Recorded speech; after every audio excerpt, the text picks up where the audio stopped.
하나님의 말씀은 에베소서 1장 1절에서 2절 말씀입니다. 에베소서 제 성경은 310페이지입니다. 하나님의 뜻으로 말미암아 그리스도 예수의 사도된 바울은 에베소에 있는 성도들과 그리스도 예수 안에 있는 신실한 자들에게 편지하노니 하나님 우리 아버지와 주 예수 그리스도로부터 은혜와 평강이 너에게 있을지어다. 아멘. 우리가 1년에 예전에는 특별 새벽 기도를 분기마다 했었습니다. 3개월마다 했었는데 그러다가 이제 저희들이 1년에 2번으로 줄어들었습니다. 그 대신에 저희가 40일씩 그리고 21일씩 계속 이런 식으로 했습니다. 대부분의 성경책들이 우리 교회에서 이 해프의 특별 새벽 기도나 그리고 또한 새벽 기도를 통해서 강해가 되었습니다. 그래서 이번에는 이제 하나님께서 어떤 말씀을 주실까 기도하는 가운데서 에베소서에 대한 그러한 말씀을 받게 되었습니다.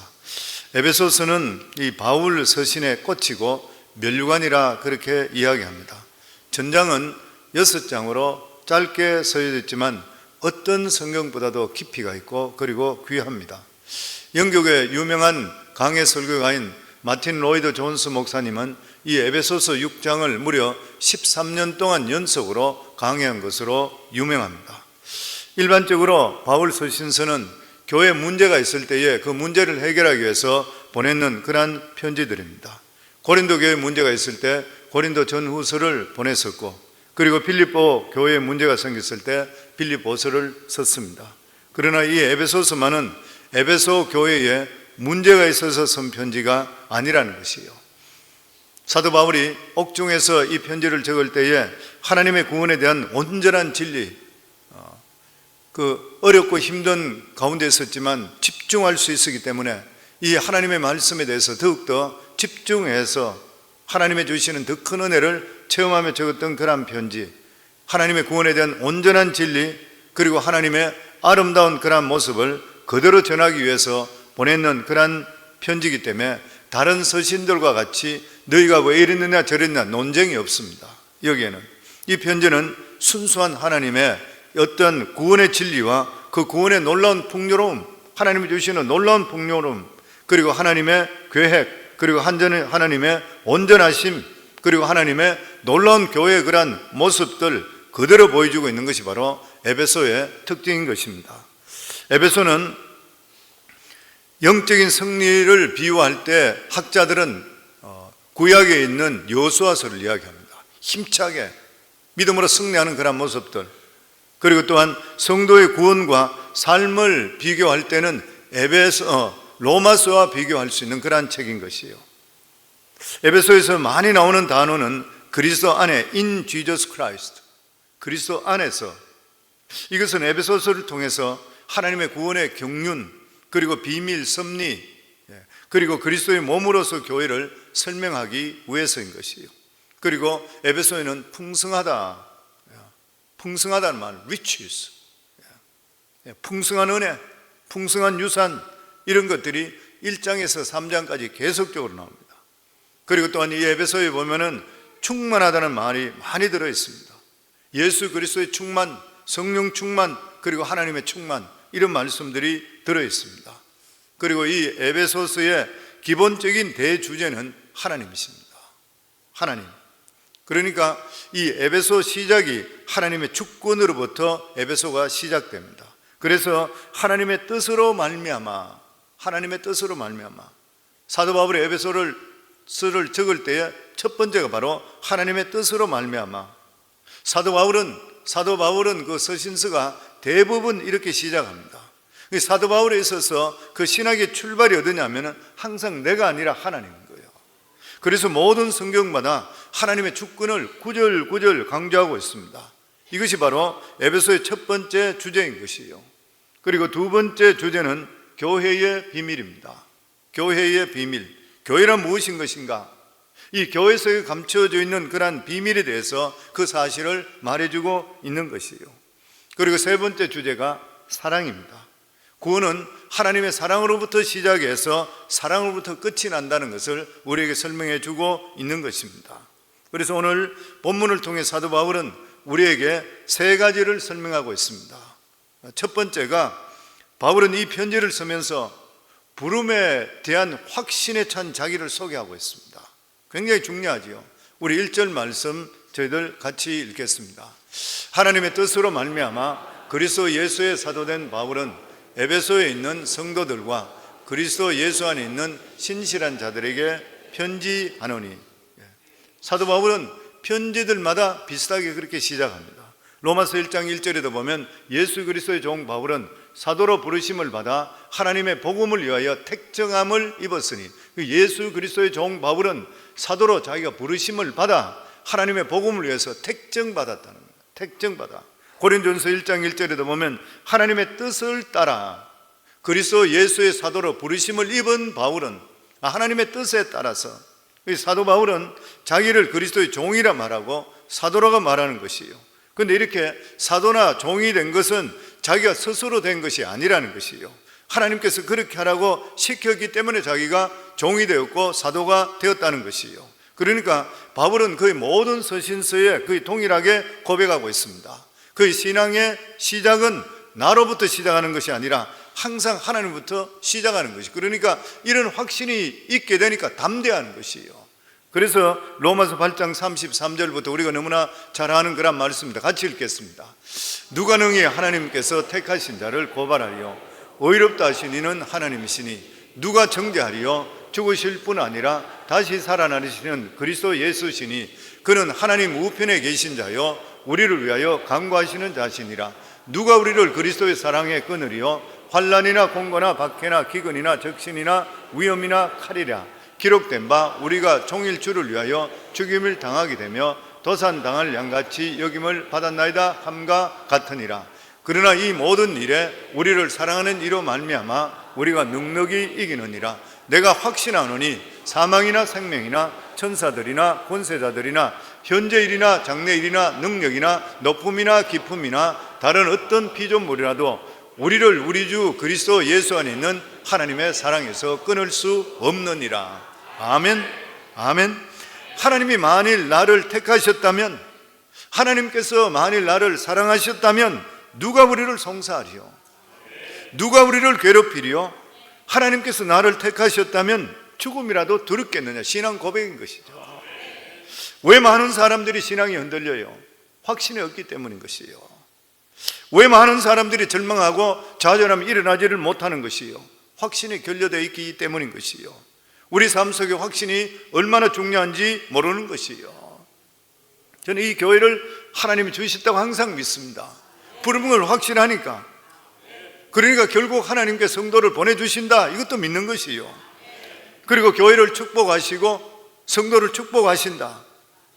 늘 말씀드린 대로 나는 포도나무요, 너희는 가지니 너희가 내 안에, 내가 너희 안에 있으면 많은 과실을 맺는다 했으니까, 내가 예수 그리스도와 붙어 있게 된다면 우리 교회에 붙어 있는 성도들은 복을 받는다. 아멘. 저는 확신하는 거예요. 항상 우리 교회에 와서 얼마나 성도들이 변화되고 복을 받아요. 성도님 돌아보세요. 보면 하나님께서 교회를 통해 복을 주시는 것이요. 이러한 모든 확신이 어디서 오냐면 나를 불러주신 것에 확신하기 때문에 그런 것이요. 그렇기 때문에 성도님들, 부부간에 살아가는 삶도 마찬가지입니다. 하나님이 보내주셨다는 것을 확신해야 되는 것이요. 그렇지 않으면 곤란한 것이요. 살아가면서 계속적으로 문제가 생기는 것입니다. 부부간에 이렇게 맺어진 것도 하나님의 은혜라는 것을 믿지 못하게 되면 계속적으로 살아가면 조금만 문제가 되는 것 같으면 내가 이래 된 것이 당신 때문에 원망하며 살아가는 것이요. 부부도 확신이 없으면 행복에 지장이 많은 것이요. 그러나 내 남편, 내 아내 하나님께 주신 사람이라 믿으면 어떤 고생도 이기게 되어 있는 것이요. 장점이 보이기 시작하고 확신이 들기 시작하게 되는 것이요. 직장도 마찬가지잖아요. 이 직업 하나님이 주셨다, 잘할 수 있다, 잘 될 수 있다. 근데 만약에 이런 확신이 없게 된다면 억지로 일하게 되면 주인도 힘들고 자기도 힘든 거예요. 교회도 마찬가지지 않습니까? 이 교회 하나님께 나에게 주셨다, 나에게 하나님께서 이 교회를 보내주셨다, 이런 확신이 들면은 어려운 일이 있다 하더라도 그리고 인내하며 견딜 수가 있게 되는 것이요. 그런 이런 확신이 없게 되면 좀 다녀보고 조금만 힘들면 그냥 사람들이 시험 들어버려요. 왜냐하면 마귀가 그냥 두지를 않는 것입니다. 그렇기 때문에 우리가 신앙에 중요한 것이 확신이 필요한 것이에요. 내가 무엇을 위해 살아가야 되는 것인지, 그리고 가정이나 직장이나 교회에 대한 하나님의 주시는 사명이 무엇인지에 대한 확신이 있을 때 흔들리지 않게 되는 것이에요. 바울은 끝까지 자기의 사역을 완수할 수 있던 이유가 뭐냐면 이러한 확신 때문에, 하나님께 나를 부르셨다. 그래서 감옥에 있을 때든지 돌에 맞아 죽을 뻔했을 때든지 강도의 위험에서든지 이런 것들 속에서도 하나님의 자기에 대한 확신이 흔들리지 않았기 때문에 어떤 경우 속에도 견뎌나갈 수가 있었던 것이에요. 사랑하는 성도님들, 하나님께서 우리 성도님 택한 거 믿으시죠? 하나님의 성도님 사랑하는 거 믿으시죠? 이 확실한 확신을 가지시고 살기를 주 이름으로 축원합니다. 그리고 하나님께서 우리를 택하시고 또 우리 교회 함께 하나님의 꿈을 이루기 위해서 같이 모아주셨잖아요. 그렇다면 교회를 사랑하시고 하나님 뜻 가운데 살아가시면 교회를 통해 주시는 귀한 복들이 우리 성도들 삶과 자녀 속에 충만하게 임할 줄을 믿습니다. 그러면서 사도 바울은 에베소 교인들이 이렇게 부릅니다. 우리 1절 다시 한번 같이 읽습니다. 하나님의 뜻으로 말미암아 그리스도 예수의 사도된 바울은 에베소에 있는 성도들과 그리스도 예수 안에 있는 신실한 자들에게 편지하노니, 여기 보면 하나님의 뜻으로 말미암아 그리스도 예수의 사도된 바울은 에베소에 있는 성도들과 그리스도 안에 있는 신실한 자들에게 편지한다. 그러니까 에베소 교인들을 부르기를 성도라 그렇게 불러요. 사랑하는 성도 여러분, 갈등이 하나도 없죠? 성도 맞으시죠? 성도님들은. 아멘. 그런데 성자 여러분, 그러면 갈등이 생겨요. 우리 보고 누가 성자라 그러면은, 성자라 그런 사람은 위에 별이 이래 달렸고 이상한 이런 대단한 사람을 성자라 그러지 나 같은 사람하고 부르겠나? 나는 예수는 믿기는 믿지만 아직 성자까지는 안 되는 것 같아, 이렇게 생각해요. 우리 성경에는 성도로 되어 있지만 영어 성경에는 성자로 되어 있습니다. 세인트라 되어 있어요. 우리 모두를 세인트라 그래요. 우리가 만약에 성자라고 생각한다면 우리 삶의 방식이 반드시 바뀔 겁니다. 성도라 그러면은 그냥 주일날 교회 와서 예배 드리고 10회 1조하고 뭐 이 정도 그냥 봉사하고 되면 다 이렇게 생각하는데, 성자라 그러면 보통 부담스러운 게 아니에요. 누가 나보고 저 사람 성자라 그러면 나 그런 사람 아닌데 이게 좀 마음이 오는 거예요, 보면. 그런데 성도든지 성자든지 같은 뜻으로 구별된 사람이란 뜻입니다. 구별된 사람. 그 사람이 도덕적으로 깨끗하거나 윤리적으로 깨끗하다 이 말이 아니라, 구약에서 하나님의 백성을 말할 때 선택된 민족 그리고 구별된 민족이라, 우리 보고 구별된 사람이라는 거예요. 물론 이스라엘 민족은 잘못된 선민의식 때문에 바리새인들이 나오게 되고 지금도 예수 믿지 않는 그런 사람들이 대부분이고 이렇지만 기본적인 뜻은 굉장히 좋은 것이요. 성도란 말이 무엇입니까? 하늘에 속해진 자라. 하늘에 속해진 자라. 우리가 이 세상에 살고 있지만 시민권은 천국에 있는 자라. 나의 생명은 하나님의 생명책에 기록된 자라. 나는 거룩한 천국 백성이다. 이게 성도들의 신앙 고백인 것이요. 그런데 하나님께로부터 부름받은 성도들이 살아가는 삶에 이러한 의식이 희박하다 그랬죠. 어느 정도 희박해졌냐면은 성도라 하더라도 주일날 와서 예배 드리는 것 외에는 세상 사람과 별반 틀린 것이 없다, 그렇게 이야기해요. 예전엔 주일날 음식도 사 먹지 않고 가스도 여치지 않았습니다. 안식일을 거룩히 지키기 위해서인 것이요. 비록 율법적이지만은 이러한 것들이 통해 안식일을 거룩히 여기기 때문에 오늘날 기독교가 기독교 되었다 그래요. 그런데 우리가 많은 이야기를 듣게 되지만 요즘 목사님들 이야기는 주일은 떡 2시간이라 그래요. 일주일에 2시간이라. 교회 오고 가는 시간 도합 2시간이 주일이라. 설교도 30분 이상 하면 컴플레인을 하는데 불평을 하는 거예요. 모든 것이 간단해. 세상 사람과 똑같다는 것이에요. 이제는 세상과 교회가 그 비슷해졌다 그래요. 교회도 성공 좋아하고 부자 좋아하고 돈 많은 사람 좋아하고 권력 좋아한다 그래요. 교회도 자꾸만 변하고 있다 그래요.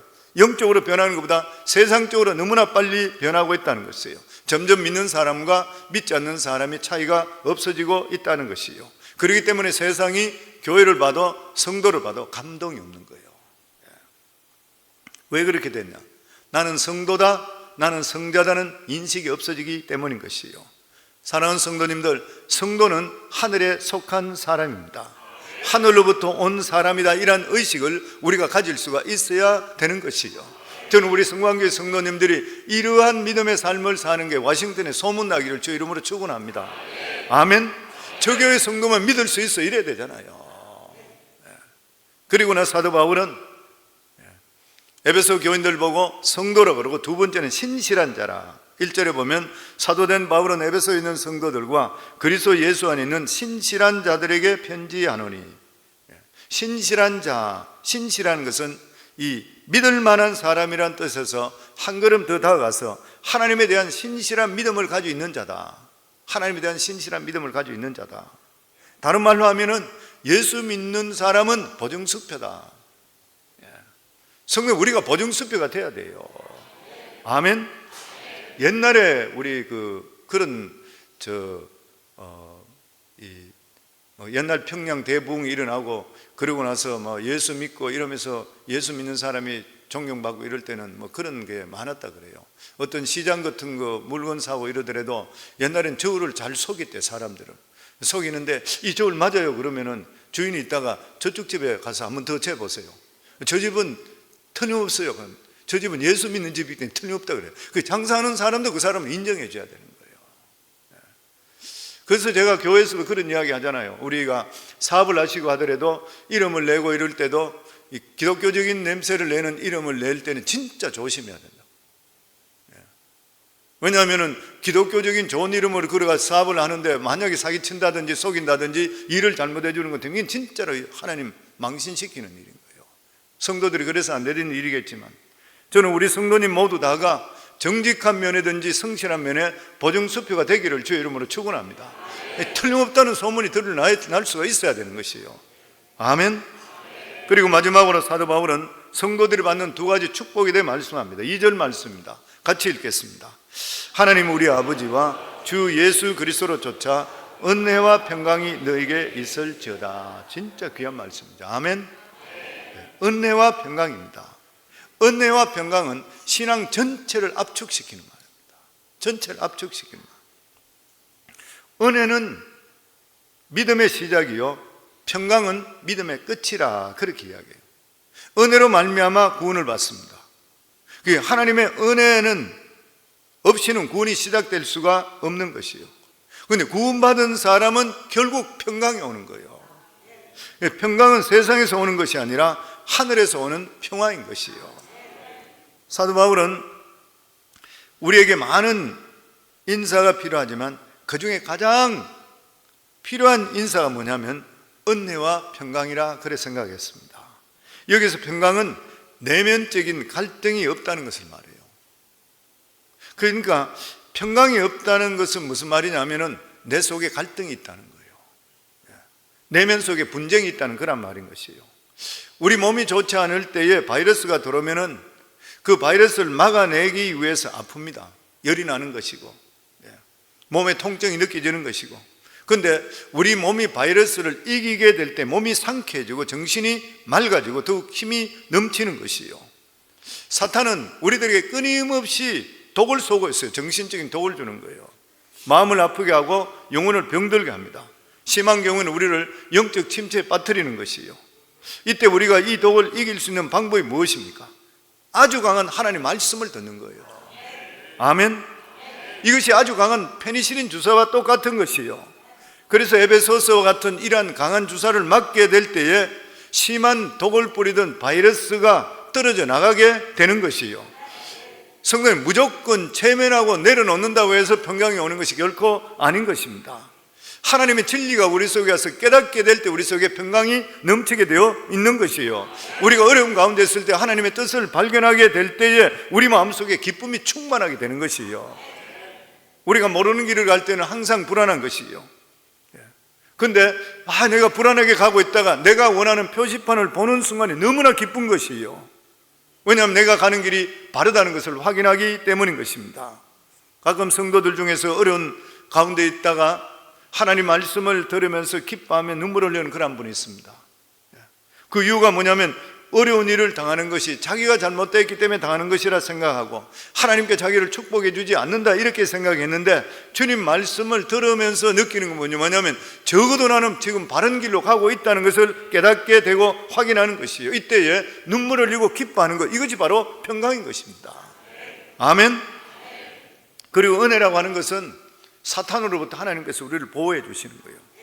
우리가 살고 있는 이 지구에는, 대기층에는 오존층이라고 있어서 이것이 해로운 방사선에 이런 것을 걸러주기 때문에 우리가 지금까지 이렇게 살아가고 있다고 하죠. 운석이 떨어지는 것도 막아주는 것이고 불로 다 태워주기 때문에 안전하다는 것이 진짜 기기묘마죠. 지금 여기까지 우리가 숨쉬고 살아있고 건강히 살아있는 것이, 이게 바로 하나님의 은혜인 것이요. 높은 데 떨어졌는데도 불구하고 뼈가 부러지지 않는 거, 뭐가 떨어졌는데도 우리가 크게 다치지 않고, 차 사고 났는데 차가 박살났는데 우리 몸은 괜찮고, 하나님은 은혜잖아요. 하나님 모두가 지켜주시고, 우리는 알지 못하는 가운데서 하나님의 보호막이 처이기 때문에 하나님께 지켜주시게 되어 있는 것이요. 우리가 모르는 가운데 하나님께서 우리를 위기 속에 얼마나 보호해 주시는지를 모르는 것입니다. 하나님께서 우리에게 지켜주실 뿐만 아니라 우리에게 은혜 주시고 용기 주시고 힘 주시고 지혜 주시고 위기를 이길 수 있도록 해주신 것이 모두 하나님의 은혜인 것이요. 그래서 우리가 누구를 축복할 때든지 신방 가게 되면 우리가 가장 먼저 해야 될 말이 뭐냐면, 이 가정에 그리스도로 말미암아 은혜와 평강이 함께하기를 축원하는 것이요.